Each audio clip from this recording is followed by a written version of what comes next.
Fun fact, Hello Kitty bukan kucing. Ya weh, I baru tahu. Ya, aku rasa yang buat Hello Kitty tu dia ada masalah sini. Dia jantan ke? Ah? Jantan tak? bukan. Dia bukan kucing. Dia adalah As manusia in- sebenarnya. Sorry. And then orang yang buat Hello Kitty lelaki. I'm not saying Dia bukan lelaki kucing, lah dia apa? jantan tiba kan. Ha? Dia bukan kucing, habis dia apa? Dia a London girl. A London girl? Ah, Ya, a London girl. yang setinggi 5 biji apple.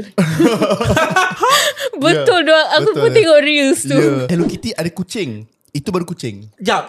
And then Hello Kitty dia ada twins. Nama dia Mimi. Hello Kitty tu macam Oh, bizarre. jangan Sama lah, kan pasalkan. ada manusia macam manusia tapi tiba. Betul macam binatang. Okey. Tapi tahukah anda Winnie the Pooh tu Jantan. bukan adalah kombinasi masalah-masalah mental. Tu Dia apa? mewakili addiction. Tuhan ni lepas tu I yang tahu Eeyore depression.